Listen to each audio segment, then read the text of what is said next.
All right, Bob, the way the wind's been blowing your hair around is the same way it's been swirling down here on the infield all afternoon and into this evening as Mike Powell takes to the long jump runway for his first attempt in this World Championship final.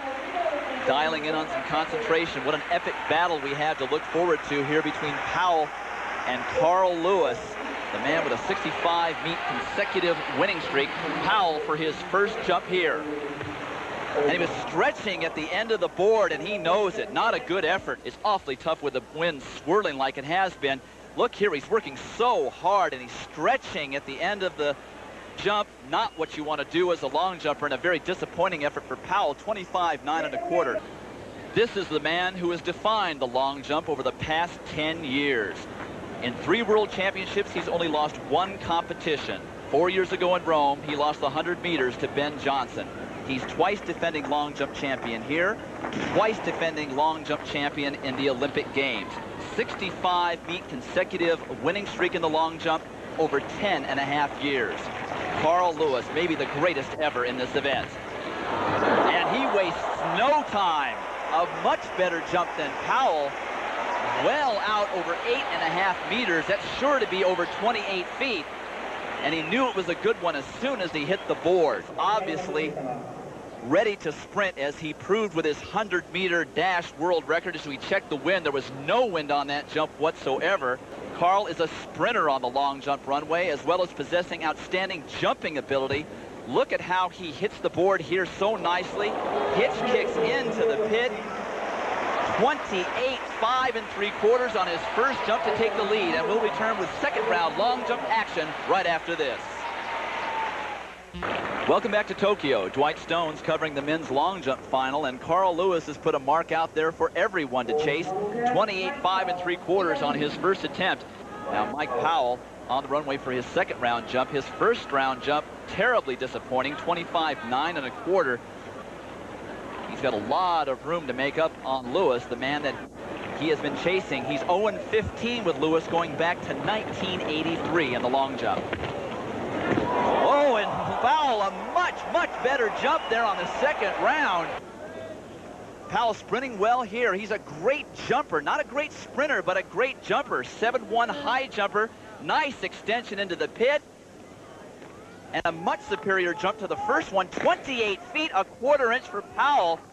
That puts him about 5.5 inches behind Lewis. He's got to be happy with that. Now Carl might know he's in a competition after seeing that jump from Powell. As you'll remember, back at the National Championships in New York in June, they fought it out round after round. This is Carl's second jump. He's the leader. Oh, and that looks like a foul, and a long one indeed. That looks over 28 feet 6 inches. Boy, he wishes he had that one back.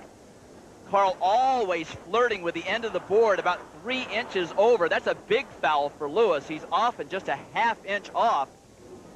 Lewis obviously never sprinting better with that 100-meter world record last weekend. Never looks down at the board and just barely fouls out around 28.5 feet.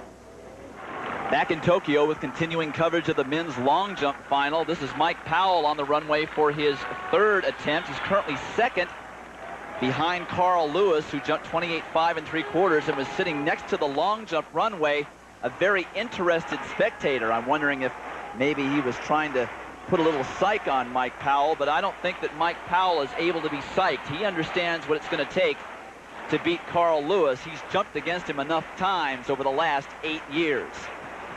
Third jump for Powell. Ooh, and not a bad jump, but it doesn't look like it's an improvement. And he knows it. He checks it against the board that runs right next to the pit. Allowable wind, just 0.9. Remember, the allowable is 2.0 meters per second. Powell sprinting nicely down the runway, but he checks up there. He stutter stepped, and that's what threw his rhythm all the way off. And he knows it. 27.2 1/2, not a bad jump, but certainly not an improvement. Now Carl Lewis is on the runway for his third attempt. He is the current leader.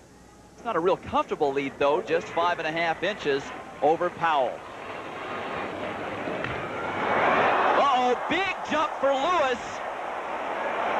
The most excited he's been so far in the competition.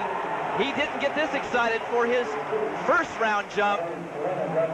Look at him sprinting down the runway. He is in the greatest shape of his life. Nails the board, and look at that. Very close to the world record marker. Even looks like he snuck a peek at the board. That's unheard of for Lewis. Look at this, a half an inch to spare on the board. 28.11 and 3/4. But it's wind aided, just slightly over the allowable, and his mom, Evelyn Lewis, enjoying it in the stand. Now in the fourth round of the competition, and this is an unusual sight. Carl Lewis at the end of the runway looking back at Mike Powell. I don't think I ever remember Carl watching a long jump competition so intently. He just jumped the longest jump of his career in the third round, 28.11 3/4. It was just slightly wind aided, but he has a big lead over Mike Powell, nearly a foot. Here he comes, sprinting hard. And he checks up a little just before the board. That's a long, long jump. Oh, but it's a foul, and he can't believe it. The officials motion him over to show him the mark in the plasticine, and he says, no, no, no, that's not my mark.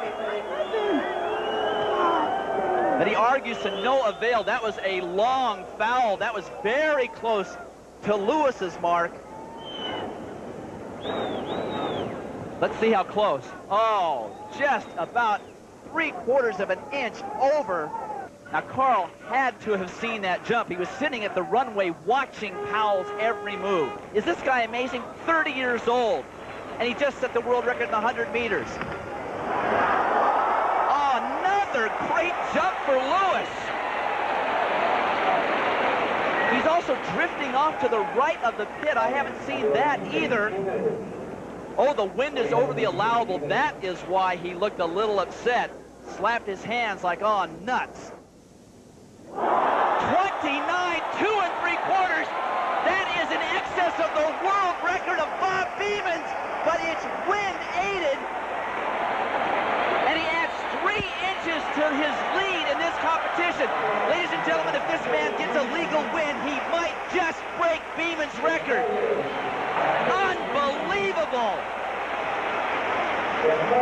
His speed is exceptional on the runway. This man leaves nothing to spare on the board when he jumps. Well, look at that! So close to the 9-meter mark. And he sneaks another peek at the board. This is incredible. You can't squeeze any more out of a long jump board than that. Back in Tokyo for more men's long jump. On his last attempt, Carl Lewis jumped in excess of the current world record held for the past 22.5 years by Bob Beeman. However, it was wind aided, exceeding the allowable limit by 9/10 of a meter per second, or roughly 2 miles per hour.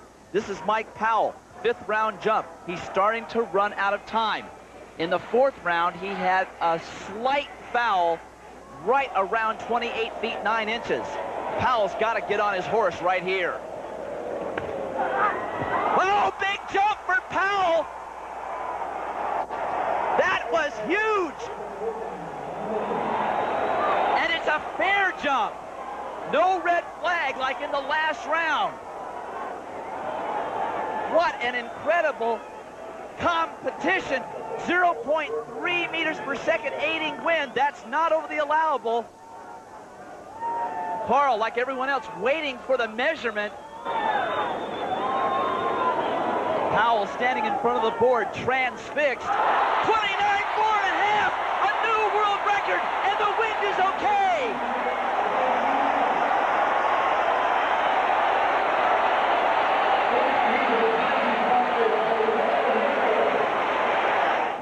Here he is on the runway, driving hard, breathing hard. He checks up, hits the board right on the button. Incredible height, the best height I've ever seen for Powell, the kind of height that Bob Beeman got in Mexico City. At 29.4½, Powell exceeds Beeman by 2 inches at sea level with no wind and with room to spare on the board. He can't believe it. But remember, this competition is not over. We're only in the 5th round, and Carl Lewis jumps after Mike Powell in the order. Now, not only does he not have the world record at this moment, but one of the other people in the competition does. Mike Powell has seen this movie before. It happened at the National Championships in June. Lewis, the consummate competitor. Oh, and a great jump by Lewis! But he's much more subdued in his reaction this time. We're splitting hairs in this competition. Powell knows that Lewis is capable of anything. You don't have a 65-meet winning streak over 10.5 years without not knowing how to respond under pressure. Lewis looking as good as he ever has on the runway on every one of his jumps tonight. Once again, right on the board. This time into a slight head with 29, 1 1/4, the 3rd longest jump in history. Back in Tokyo for the 6th and final round of this titanic battle in the men's long jump between Carl Lewis and this man, the new world record holder and leader in the competition, Mike Powell. But let's take a look back at Powell's leap into history. It was his 5th jump. He was behind by over a foot to Lewis. And he jumped up and out further than any man under any conditions in the history of the long jump.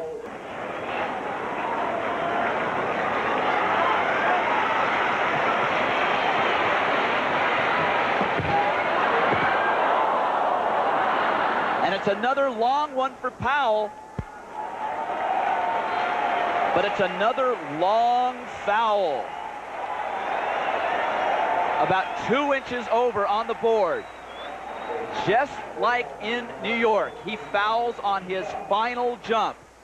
But unlike New York, Carl Lewis gets a chance to come back after Powell is finished.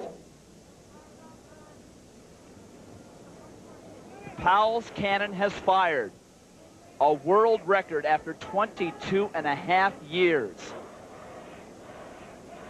Can Carl Lewis do what he has done so many times before in the last 10.5 years? Everyone in this stadium knows what Carl Lewis is capable of. With his 100-meter speed at its peak right now, no one counts him out of this competition. And another big jump for Lewis. And just like in New York, he looks into the pit and is unsure of the distance. Done. 29 feet even. And the streak has come to an end.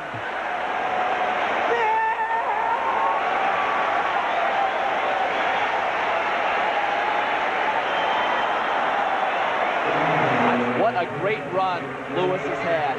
10.5 years without losing a long jump competition. 2 gold medals in the long jump. 2 gold medals in the World Championships. But tonight, it's all Mike Powell.